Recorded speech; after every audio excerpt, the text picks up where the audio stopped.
Thank you, Ms. Nyakutra. Afternoon to you all. A warm welcome to our panelists. To my right, immediate right, we've got Gillian Rosselli, an award-winning artist whose deep connection to the country is manifested through her artwork. Her work is featured in various public and private collections in Zimbabwe and internationally. Thank you, Gillian, for gracing us with your presence this afternoon. Next to Gillian is Peter Musami, who has been involved in art projects and commissions for a while.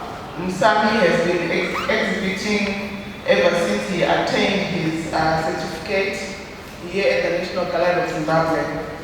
Then next to Peter is Franklin Dzingai. Franklin is an emerging artist specializing in printmaking.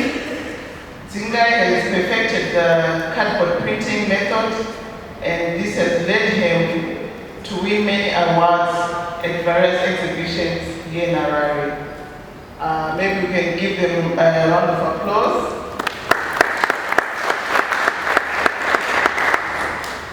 So, as we all know, last year's Zimbabwe Annual, the theme was Blood Relatives, Ukama. So our topic for today is going to be around family dynamics and how these three artists have reflected these dynamics within their artworks. Maybe for a start, I could start by asking each and every one of them to tell us the story within their artworks.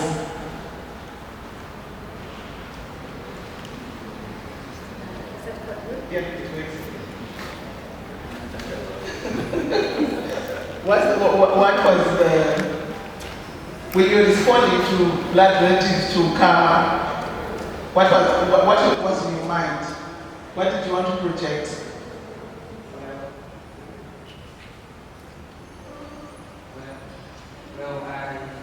This would be, I look at my family background and our beliefs, and also to look at our family tree, and also to look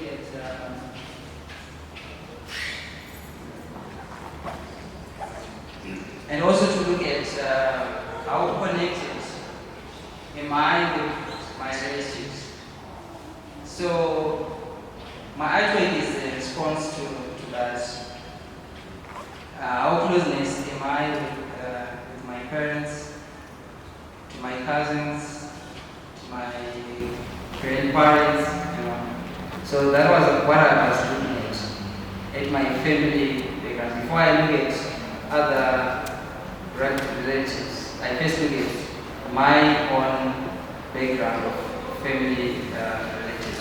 And also I look at things that separate families. Like these days we've got internet. A lot of youngsters use much of your time. It's like you isolate yourselves on the internet rather than connecting with your families. So that was what I was looking at, basically. And my response is also, I was looking also at historically and what other artists have done historically in portraying family relatives. For me, it was like, I work with the theme isolation. So that it connects with family relatives. Sometimes there is that isolation. Even though you have families around you, but somehow you are isolated with things that are around you, like Facebook, Twitter, let's say social media. Yeah, so So that's what I was looking at when I produced my artwork. I'm a printmaker, and if you've seen, it's the first artwork when you become in the gallery. So that's the piece I'm explaining about. Thank you, Franklin. Over to you, Peter. All right. Hi, everybody. I work in abstraction. I'm an abstract expressionist. So when I came across this topic, I thought it was quite an easy topic to tackle, because I believe every time you paint or you do whatever work you're doing, you have to maybe dwell on topics that you're familiar with, something that you know. So I think family, everybody's got family, so there's a lot to talk about. Maybe a couple of years ago, I was separated from my family. I went to Joburg. I had some work I had to do there. So I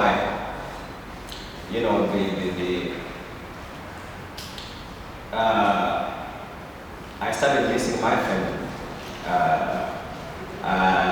The emotional turmoil that came with the missing of the family, the wife, and everything, it stirred me to, you have so many questions.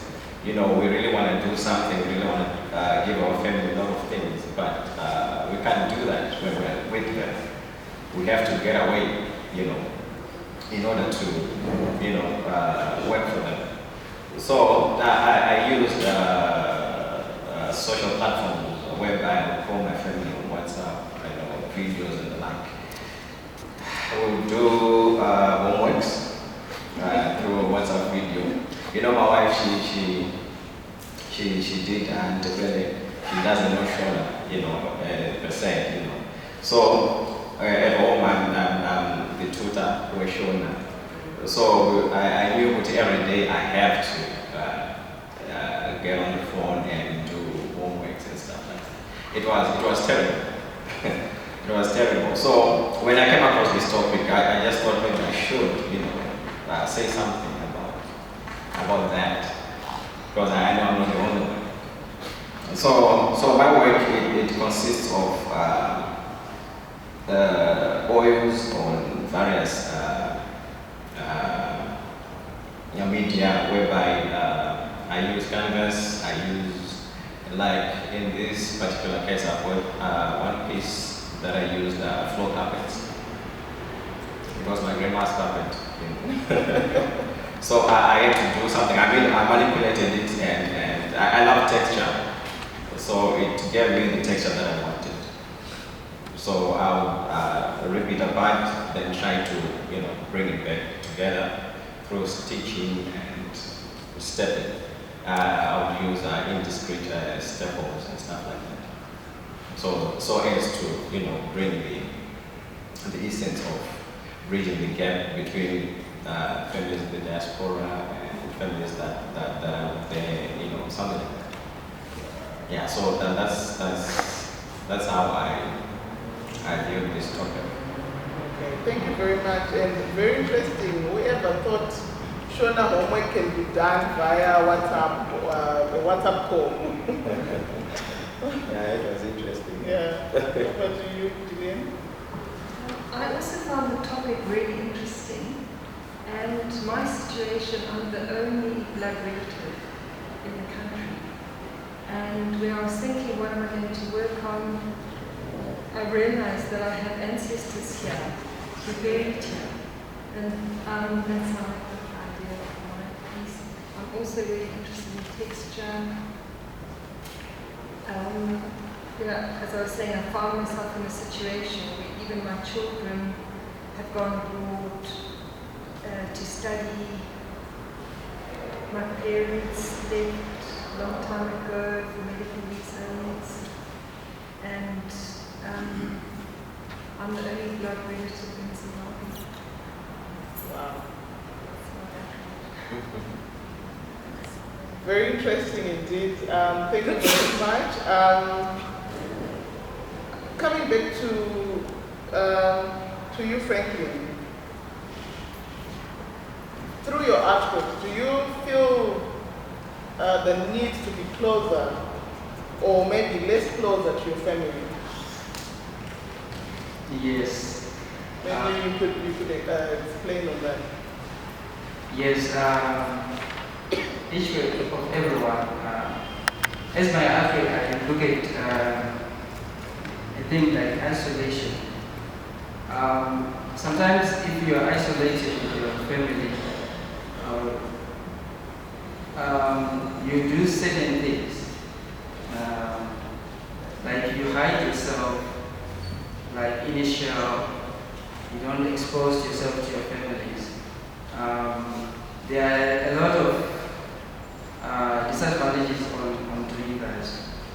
So I don't encourage isolation, but I tackle the theme isolation in a way that we should be together.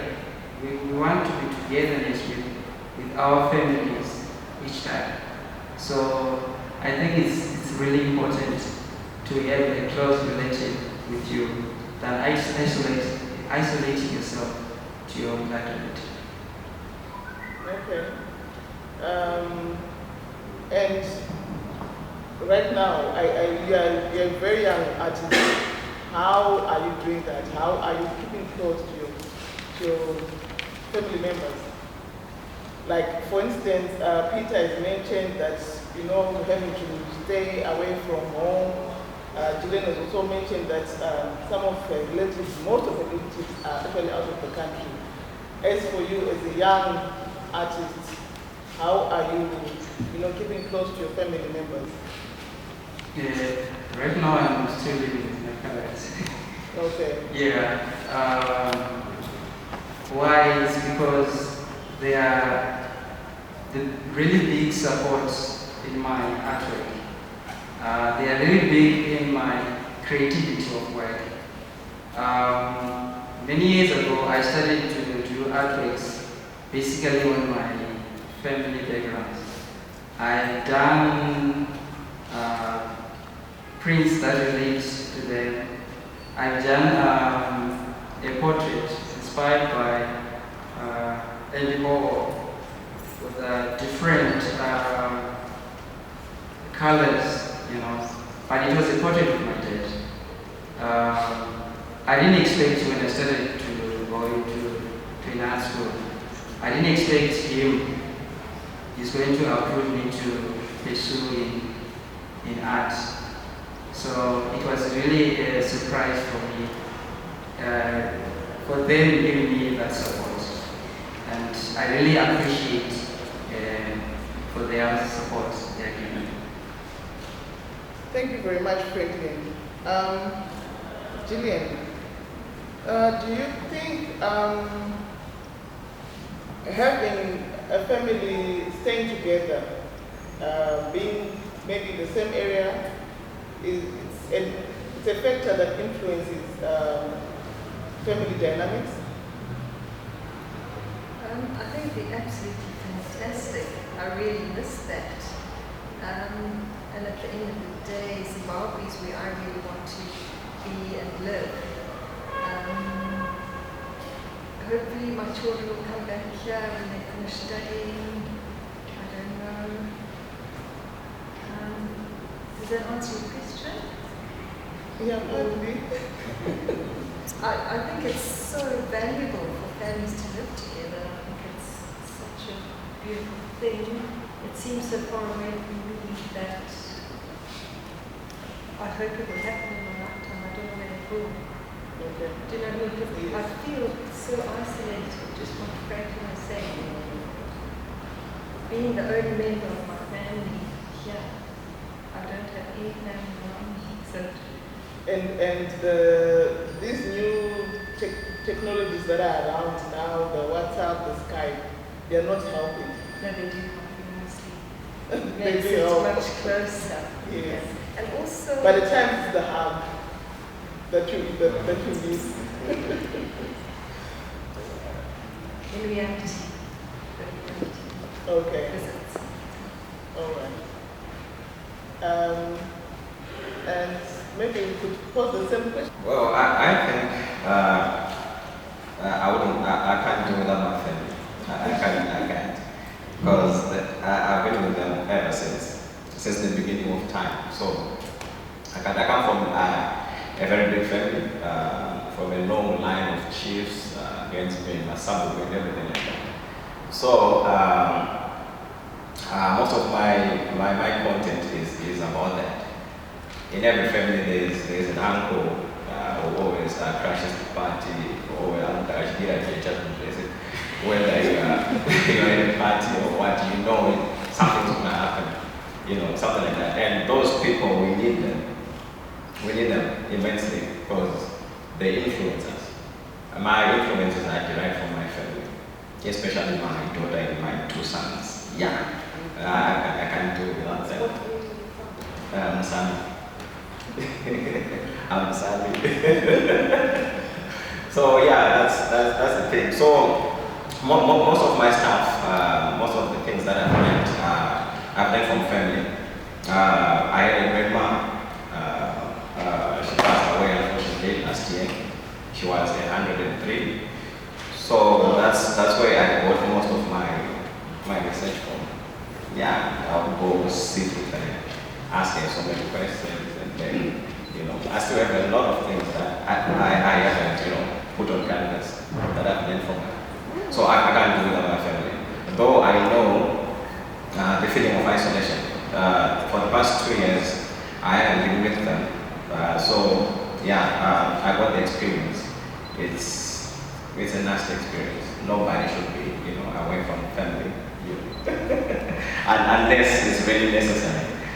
So yeah. So I derive a lot of my influences from family. Like this teaching part. I started this teaching when we had a homework with my daughter. They were doing a project in school where they were teaching, so I learned that there are so many, stitches, and they got names and stuff like that. So yeah, it just inspired me to do something like that. So yeah, family is important. And you also brought in a very interesting and new aspect of the role that the family dynamics are playing. You said you're coming in from a place where there are chiefs and Asekuru, where there are grandmothers who have also influenced your work. Franklin, what do you think about that? What is the role that these people in your family are playing? What role are they playing? Well, I think they set us a ground for us to play on. Yeah, or they set up something that we have to see for ourselves. Because if I look at my family background, I also am the same thing with my brother. Yeah. And a Sabu, yeah. My dad is also a Sabu. But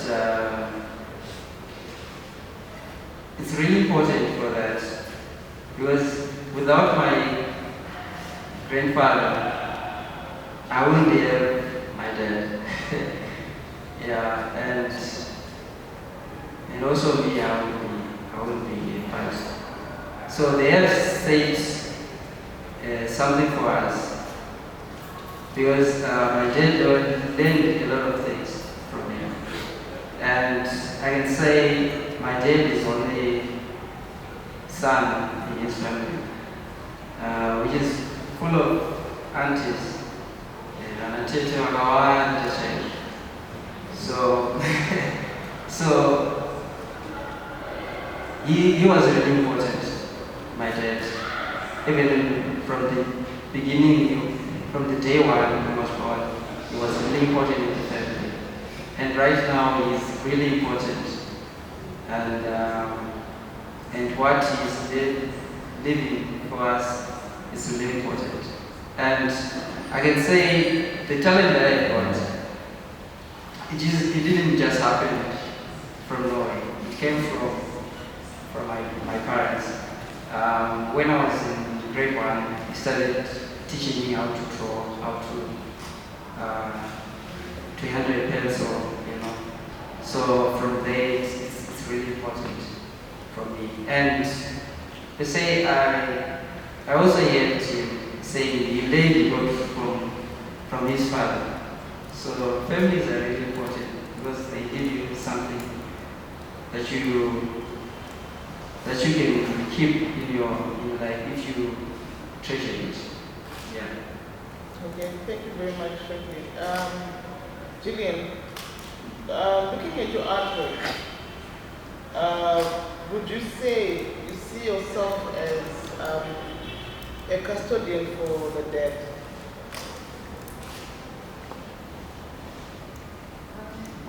That's a difficult question. Can I pass it up to another? Well, we're actually just looking at your artwork, and What do you mean? would you say, because remember, you're talking of, for instance, your title, it's only the dead are left. Are you speaking on behalf of the dead? No one is there. You know, at times, even as Shona people, we go and visit the gravesite and place flowers in memory of our loved ones, and to show that we haven't forgotten these people. So you spoke of everyone in the family having gone out of the country. So is it that you feel you are obliged that you still have to play that role also as an artist, so that they are not forgotten? Yes, absolutely. Coming to another.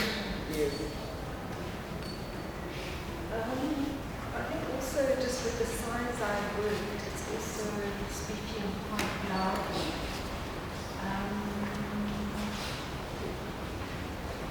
I guess in our cultures it's quite different with ancestors. Mm-hmm.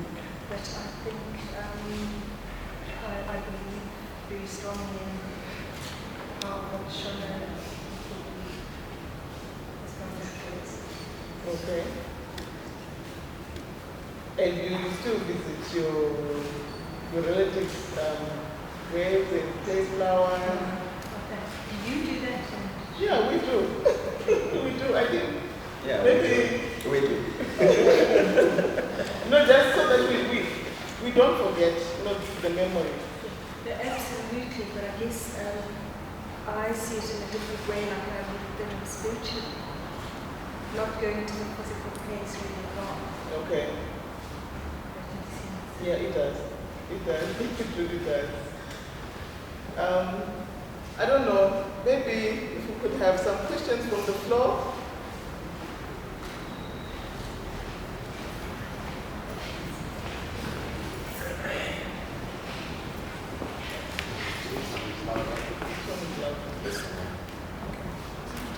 Right?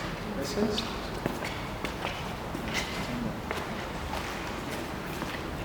I've noticed this is a dilemma lots of people face, especially in Africa where appreciation of art is a big thing. So my question, seeing as the topic is on blood relatives, if you want to pursue your goals, but the people who are closest to you aren't supporting you, would you A, choose to pursue your goals and leave them behind, or B, sacrifice your dreams for their sake? That's a very easy one to answer. So that's not bad in the mind. You have to follow your own dreams, your own self. You have to leave them behind. Unfortunately, you are making other suggestions. I don't know what you want to say.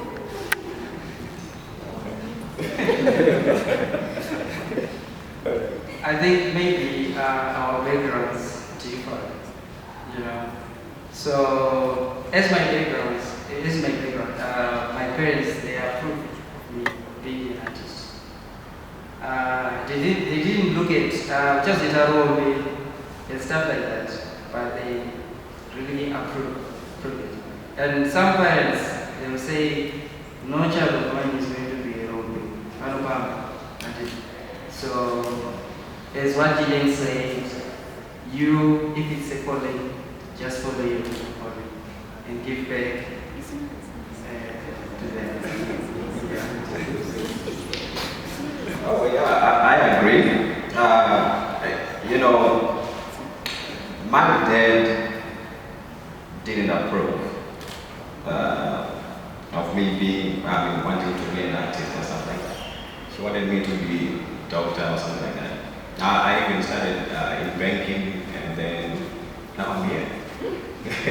So yeah. So until I saw my first work, I bought him like a pair of shoes, and he liked them.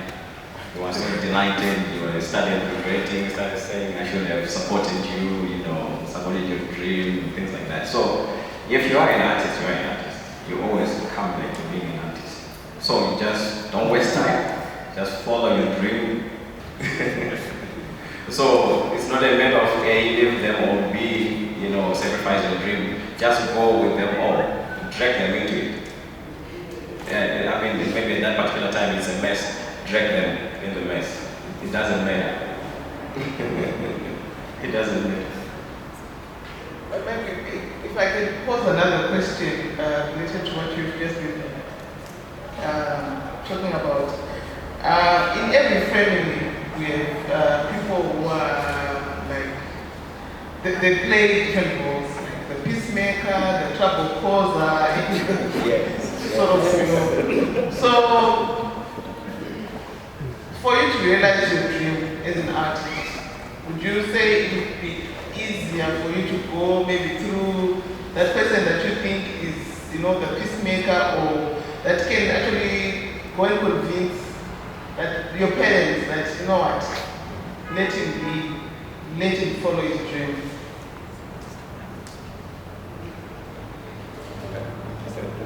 Okay, let me get that. Yeah, I think, but maybe sometimes geographic, maybe they don't live close by, so it's difficult for you to use those people. So basically, it all comes down to, are you strong enough? Are you strong enough to face that challenge? Maybe that's the first challenge you're going to face. There are so many challenges you're going to face as an artist, but maybe that one is the first one, I guess, that maybe people around you are not forthcoming. So you gotta be strong. You gotta say, I gotta do this. This is me. We can't all be doctors. We can't all be bankers and stuff like that. Who's gonna do that? So it's a matter of passion. So follow your passion and see where that leads you. What do you think are some of the reasons as to why some families will not support a child, a youth who chooses the art career path?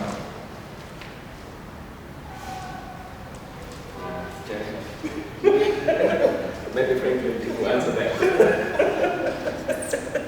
Not you.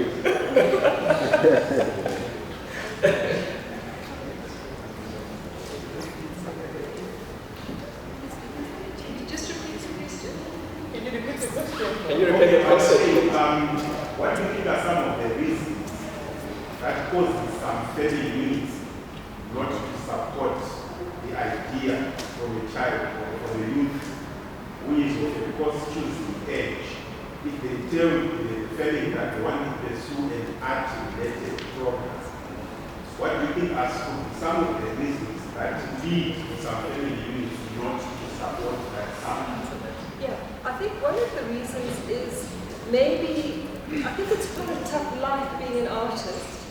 You don't know where the next bit of money is coming from. You've got to sell your work to pay the bills. And maybe it's coming from a place of concern, and they worry, they want the best for you, they think you're not making a good choice because you might suffer. I don't know, I would say all artists have gone through that time when they don't have enough money to pay the bills. And so I would say it might be coming from a place of concern. But I don't know in your case as well. Yeah, I think that's the same thing. And maybe to a great extent, maybe it's the case of the social construct. I think every parent wants their kids to be doing something they consider, or maybe society considers as being the top notch or something like that. Because being an artist, like she's saying, there's no security. You don't know when you're gonna have your next sale.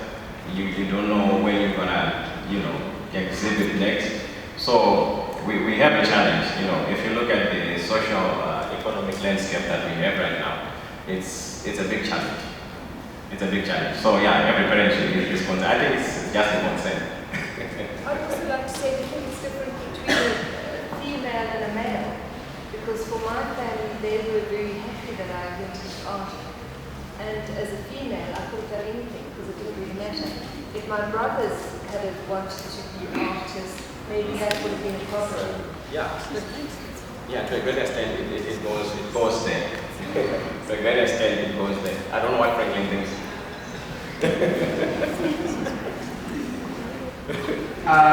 Looking at my background, I was really surprised.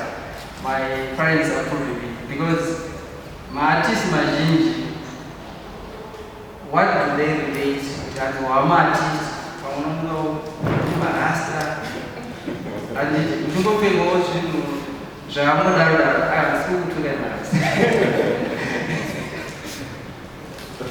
about for my family background. And also my churchmates. They were surprised also for me for being an artist, So that couldn't bother my parents for me to stop me, Artists, tunongotadesiwa pasi all the time, but we have to prove kuti susuti vanoita sei, and we have to be respected.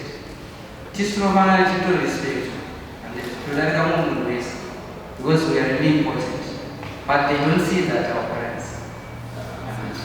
But yeah, that's what I think. Yeah, I think also it's a matter of grassroots.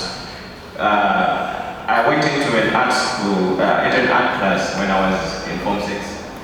So from grade 1 up to Form 6, I didn't encounter any art class.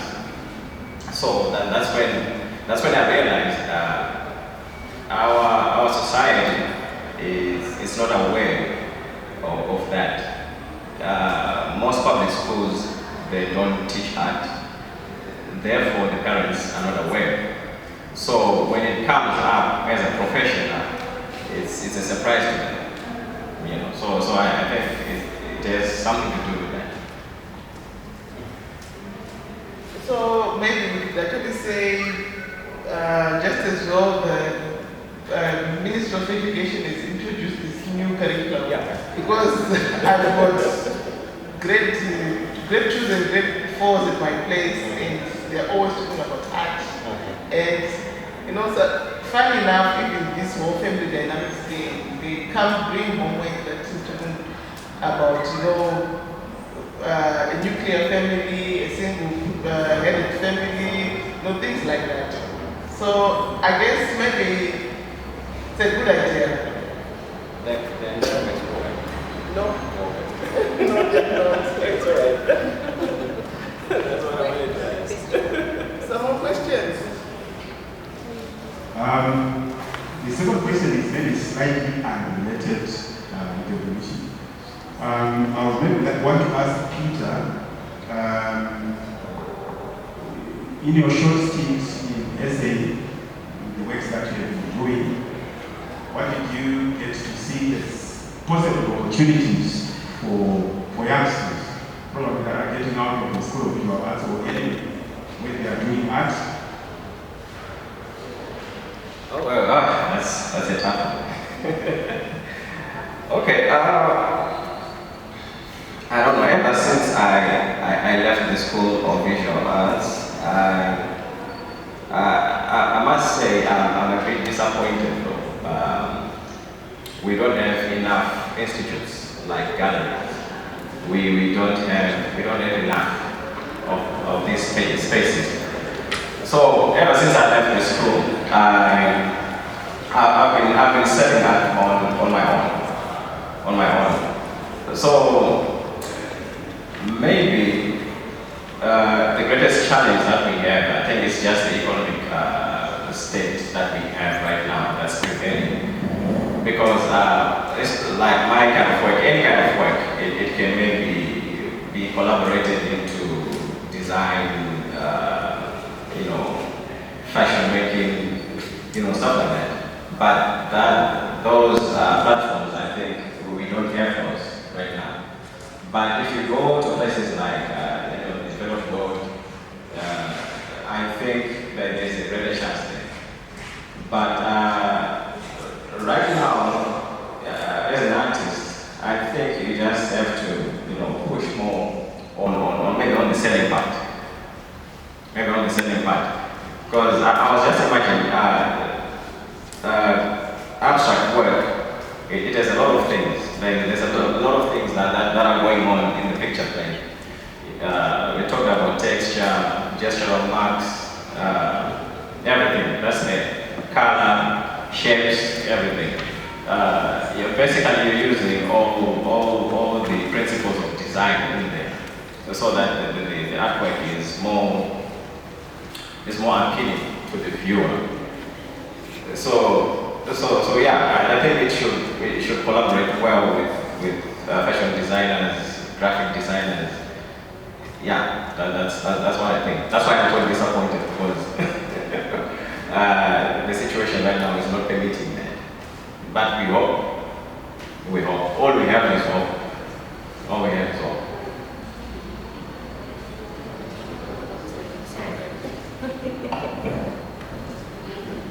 moment.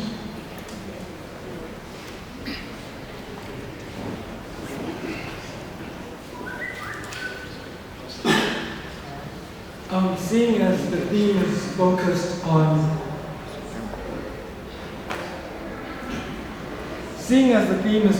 on family, my question would be, to what extent would you, or do you think any artist can portray their family members? For example, let's say your grandfather is a political figure, but you want to express your art that showcases corruption, and you know for a fact, once you do that, there's going to be emotional conflict within your family. So do you think there's a limit to which an artist can portray their family members?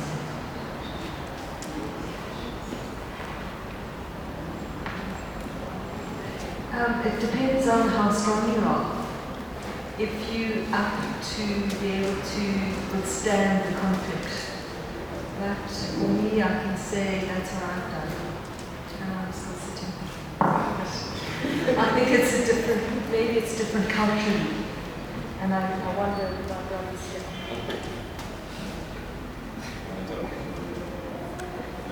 Not yet. Well, I think as an artist, you have to have the heart of a lion, I think. It doesn't matter what you're talking about. You are there to comment. You are there to be a voice for those who can't speak. You'll be surprised, maybe most of the family members will want to say something, but they can't. So be the voice in such a case.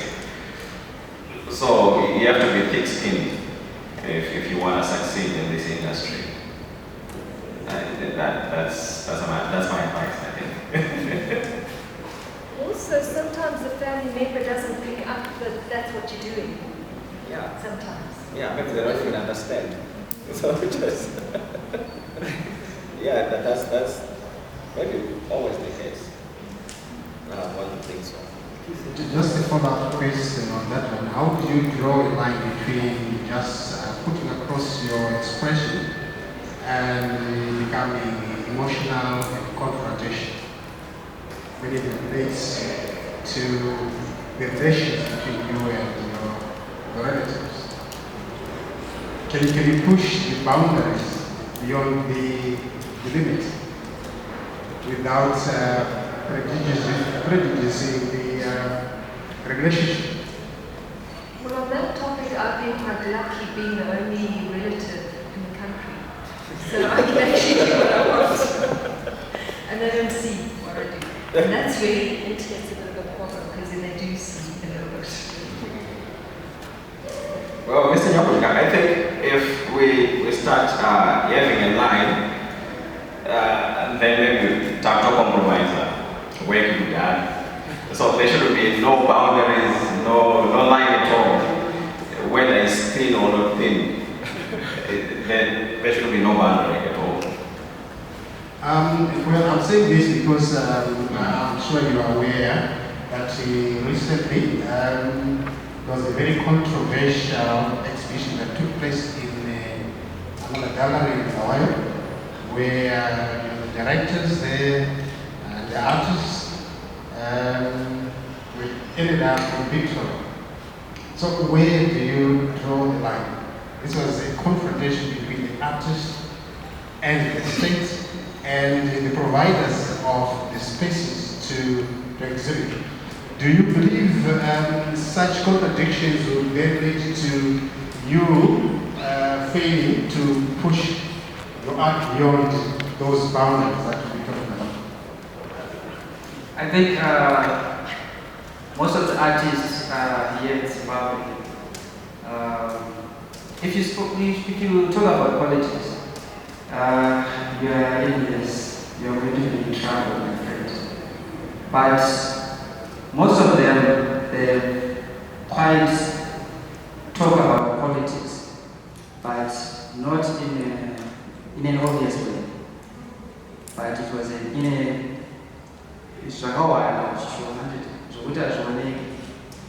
but they will be speaking about politics. And all artists talk about politics, even though there are spectacle. So artists, you have to know where your boundaries are. So just look at artists that speak about those kind of topics, hidden topics, and how do they handle it. Maybe you want to make a statement. Maybe that's what you want. And you know the consequences. We have a lot of artists around there who speak much about those kind of topics. And yeah, it's up to you. You have to make a bold stand to yourself. Well, I think maybe we should have maybe a board or something that that puts up maybe structures like we have lawyers and stuff, people who can defend us in times of trouble. Yeah, well, really, I wish we had a lot of money. We have a lot of things to talk about, but we cannot. We can't. No questions? Oh yes, Victor. What about Victor? Hello. I just wanted to say what you said. You just need to find a way to go out. You'll go to a point, but you just negotiate.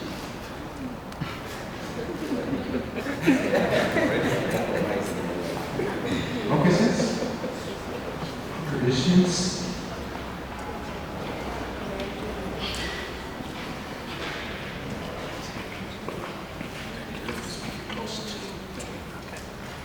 Alright, my question goes to Franklin. I heard you saying that your church approved you being an artist. And my question here is that you know, nowadays it's really kind of difficult to go to some of your relatives because maybe there could be few peacemakers and a lot of troublemakers. And but at the church, you feel at home. So going to your relative with a problem, trying to avoid isolation, instead of going to your relative with a problem, thinking that if I tell Dingi, no, there's not going to be a solution, maybe it will get worse. So I'd rather call the pastor, I'd rather call a friend from church, I'd rather call my sister in Christ. She might help me on this certain problem. As an artist, do you think the church is playing a good role in doing that, just to avoid isolation?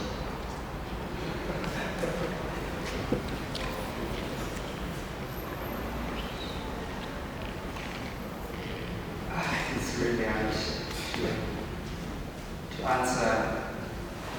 But it depends. It depends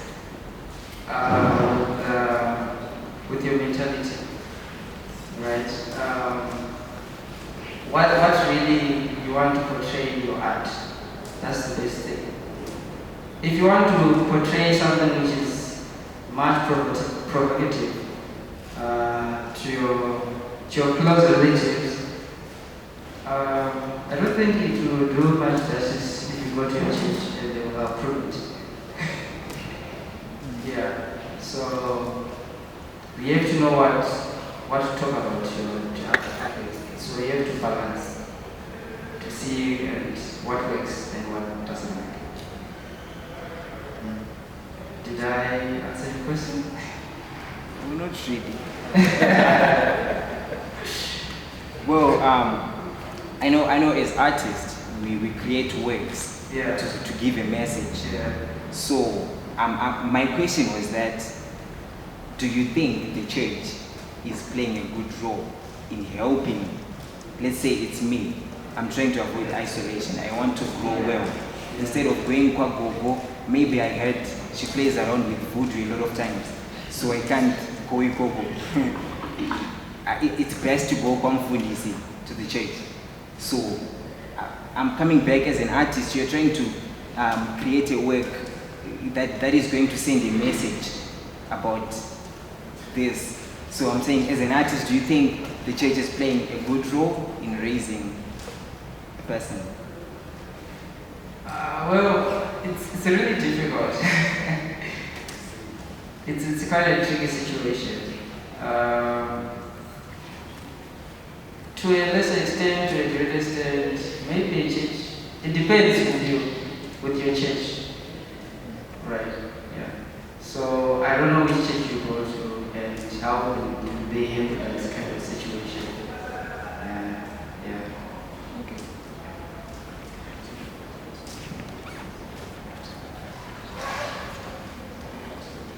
My question is not really to the panelists only, but maybe everyone in the room. I'm really concerned about what the panelists were saying, that you have to always portray your work in such a hideous way every time you want to talk about politics. And honestly speaking, everyone is concerned about how things are, especially the economic state of the country. But everyone wants to say something, but you cannot stand and say, guys, really? You know, I always have to come so close. Hey, the bread. You know how it is.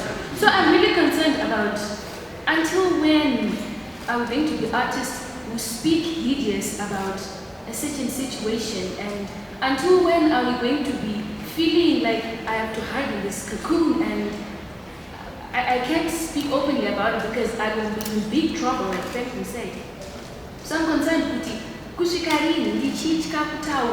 until when am I going to be scared? Yes, they were saying that we're supposed to have a heart and a thick skin of a lion, right? But until when? It feels like we're self-colonized. You know, like I'm living in shadows and fear.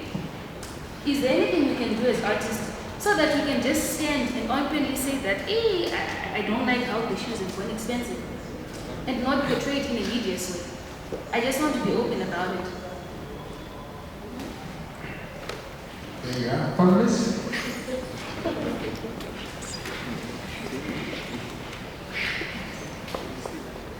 Hello, once again. Until we change the government, maybe. That's the way we get that freedom. But just as I said before, if we are at this moment with these people, we have to negotiate. But we have to negotiate, but go straight to the point. You know, it's like you don't go straight to the point, but you have to negotiate to the point. Like if you remember my work in President Van issues, it was talking 100% or even more than 100% political. Like we need bread and butter issues, guys. We need bread, we need money in the bank, we need clean water, and everything. But it was just like, but I'm talking here. Since we negotiate, but you to the point. But that is if we are in this mess. But after that, maybe I don't know if the next government can just go straight. I'd really like to believe that. I'd really like to believe that. Isn't it serving to say that we're supposed maybe to change the government that is currently there? But I'd like to believe that when we had the colonizers, the Smith guys, we couldn't stand, especially as black artists, and just talk about that the fact that we couldn't walk in the first street, right? We couldn't just do your art and then say, we need allowance to walk in the first street. And then we changed the government, right? But still when we have the black government in our country, same people like us, the same government that says it's democratic, we still can't even just say, guys, we need butter and bread. We still have to go eat it. I feel like it's a fact that we think the colonizers went away, but we still have them up in our minds.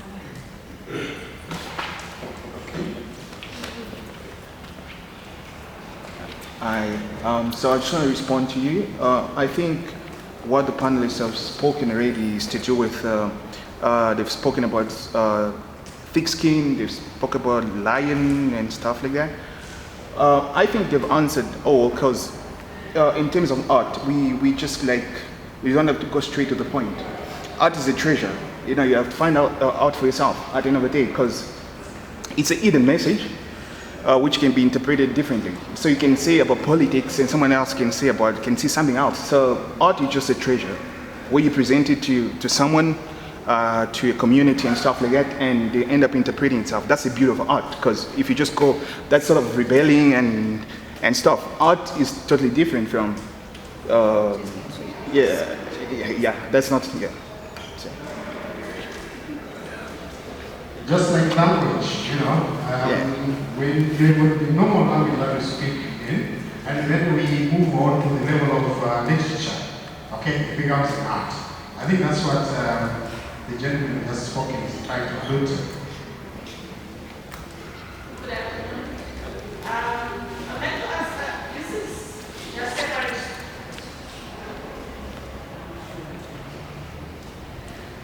This is something separate from your work, although I suppose you can't separate your lives from your work. What do you think are the fundamental problems that have led to families not being together, not communicating, not communing the way they used to do? Panelists, anybody wants to take that in?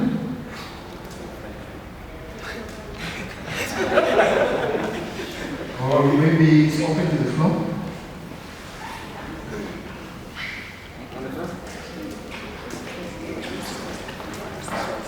Wants to try? Hello? Yes. I would like to say that we are in the post-modern era now, and a lot of technology has evolved over time, and it's very difficult to compare what is happening in this era. It's very difficult to compare this year with back then. So it is definitely different now when it comes to communication. We didn't have cell phones, we didn't have all these cameras and gadgets. So it's plain simple. We now communicate in a very different way. People use Wi-Fi and whatnot. So I think it's plain simple. how we evolved compared with back then. I think you misunderstood my question. I'm not saying that people communicated better. I don't know what you're saying in the past, how far I know that all. They used to be much more interconnected. But the closer we are brought together by technology, the far apart we are. What do you think are the fundamental reasons why people are becoming that way? Families are becoming that way? Because technology is supposed to make things much easier. I may want to attempt to answer that one. You know, it's like, it's self-explanatory. For instance, I'm sitting in the same room with my sister, okay? And she's got more than 1,000 or so likes on Facebook. She is communicating to those people, and I'm also communicating to the more than 1,000 people on my app list. Okay, so in as much as I'm much closer to the people that are in my circle, she's also closer to the people who are on here. So in that case, technology has brought me closer to many more people, but at the same time, it is also moving me away from those that are very close to me.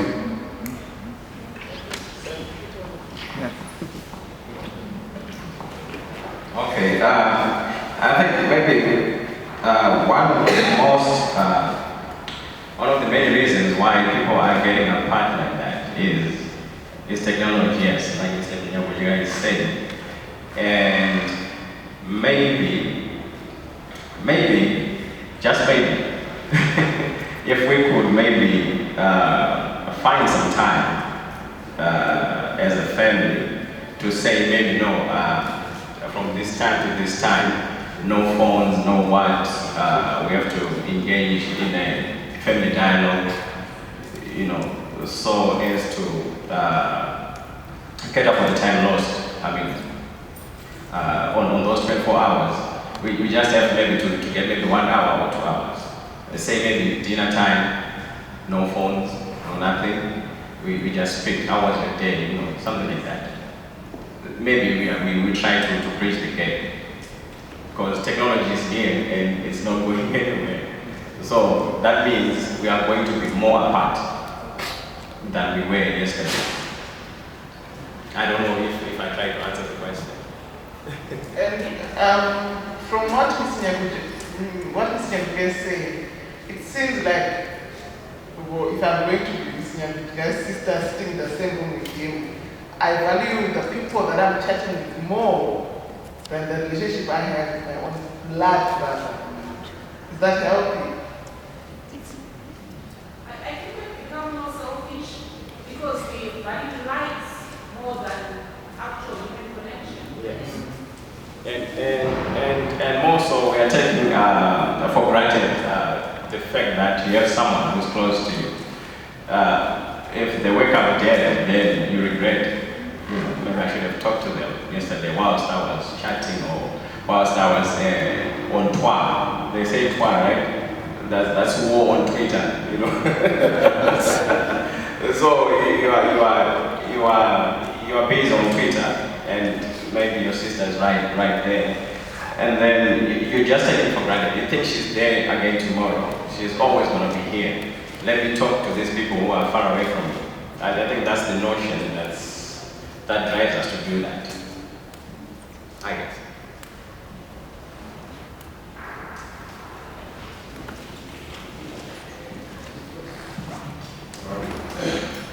I think the problem is we don't know what a family is because whatever we normally have attention becomes close to us, and that becomes a family.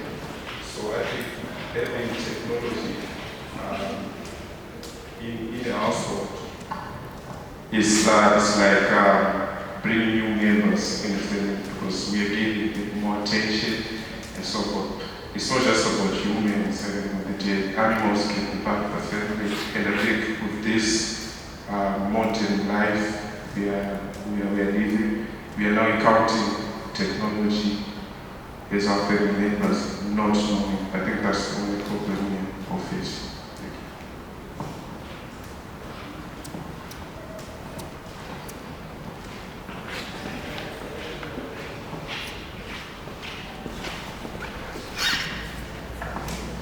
Another problem is that you're near my legs already. Nowadays, people are now living for other people. You no longer wear what you want to wear because you're afraid that my certain likes are going to decrease, or you're going like, I'm going to wear this, that to please person A or person B. So I think what people also need to work on is not living for the rest of the crowd, but appreciating who you are and those who are closer to you.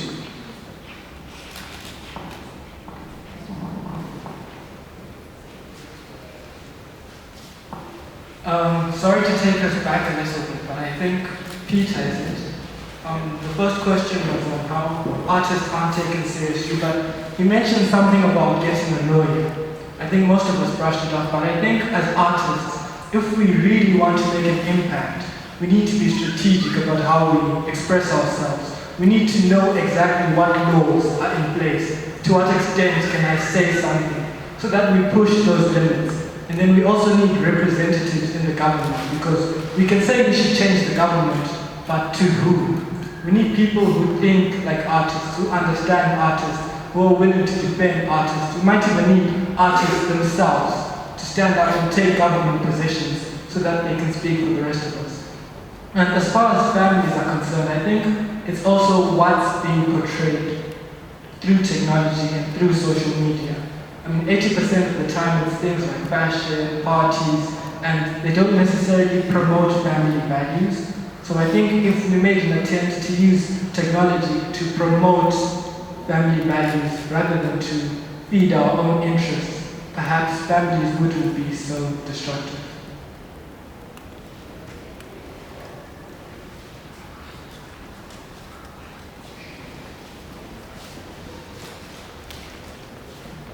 Marcel, I can just use you. So I don't know when we speak of blood relatives, here I'm at zero, but this is not it.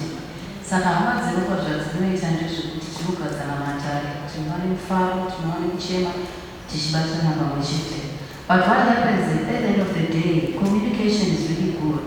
To communicate with one another using gadgets that no one actually every day. It would make life easier. But at the end of the day, if we value a gadget like a phone, kind of nothing, one don't matter what's going to change, but go to Musha, but go to what is that on the Ruchiman source? And what is out in the bus? That is not good, especially in Chino, but that's about culture. This is what it is. Chairman in a phone, chairman bigger, because if I'm looking at my brother and he looks at me and look at the expression of my face, if he tells me my friend has passed away, if he advertises my face and I express remorse, you feel comfortable. A gadget doesn't work like that. It's just a gadget meant for communication and which send the information to the next person. So the blood that I'm carrying, if it moves from me to him an expression of hands, that is very important for us as human beings. That shows the umuntu in me. Kuti ndikaona my brother weyakagarapa atsikwane moto kana kuti aita dambudziko ndikamtarisa ndikambata kana ndikamuudza kuti zvichanaka, you definitely believe my words. Why? Because ndakatakura ropa rinoenderana naye and he understands my language. So when I'm working with a gadget, let's not attach ourselves with gadgets, because one day these gadgets, I've seen movies whereby there's maybe someone from space whereby they control the gadget and they start working against us.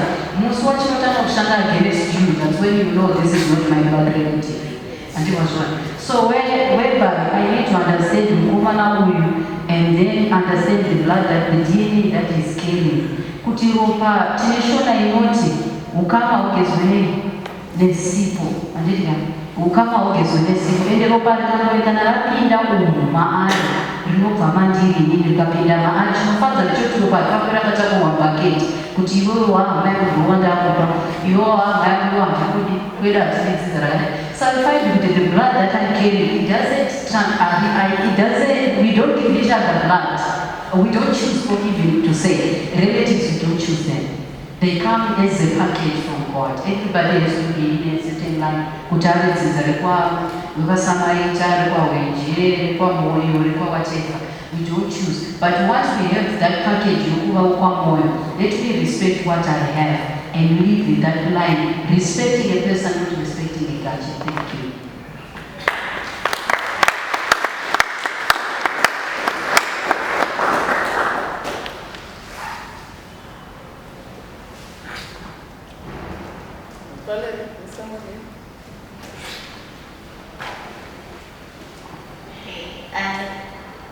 I have a question.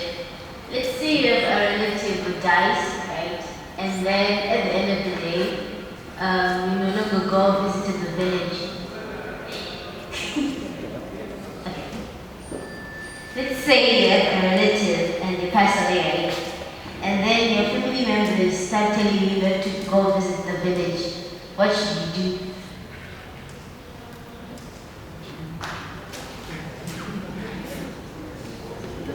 This is the question. Let's say you have a relative that dies, right? Let's say, for instance, a father dies. And then, after that person passes away, the other parent or guardian starts telling you not to visit your other relatives in the village. What should you do?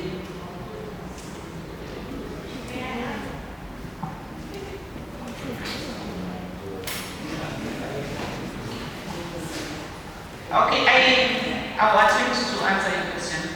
I suppose it depends on how old you are. If you are still under 18 and under the roof of the parent, of course you have to wait until you are old enough to go on your own.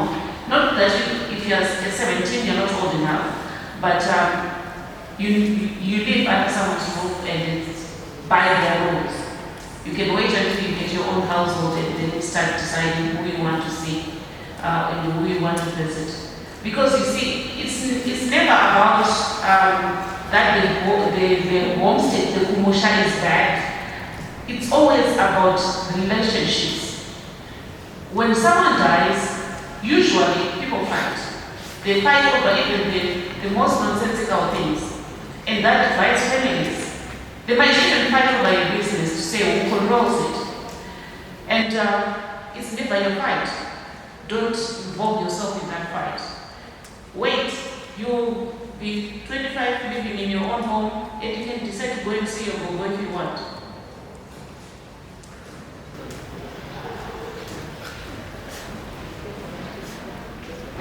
Another flavor way to see a sangoma,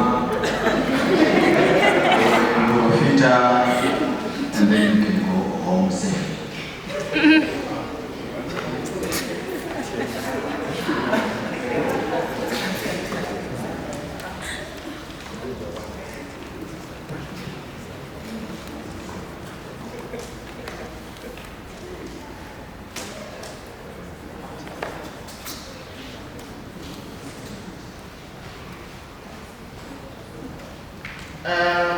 I guess it has been a very interesting discussion. We've learned from our three panelists how they managed to interpret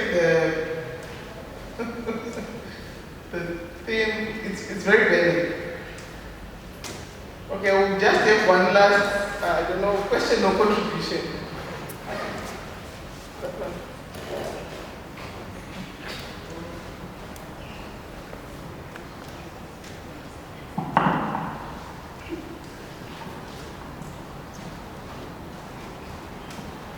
This may be a bit of a personal question. It's directed at the artist.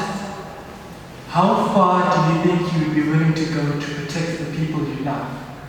Like, would you be willing to take the life of someone else in order to save the life of someone you love?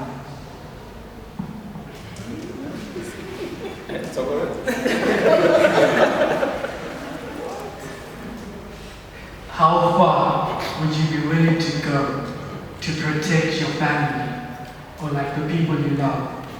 If it came to you killing someone to save their life, would you?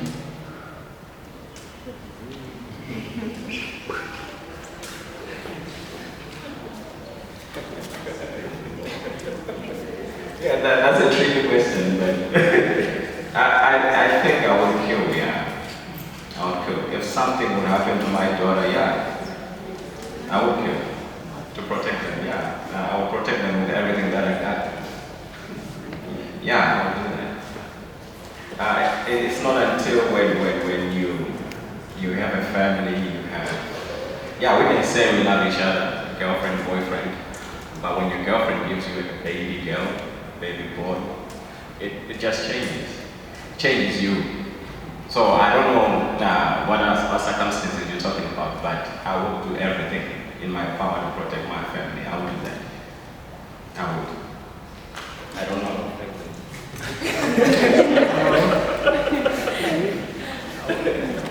I also think this shows what sort of personality you have, because for me, I couldn't kill someone. And if someone who I really loved was being killed, I think I'd rather die too. But I think I'm a very passive person, and that's why I wouldn't kill someone. I guess I would plead with them not to. But they still want to kill them. Then I would die also. Rather than kill someone. But I think it boils down to what sort of personality you have really be. You are really. I think Franklin agreed.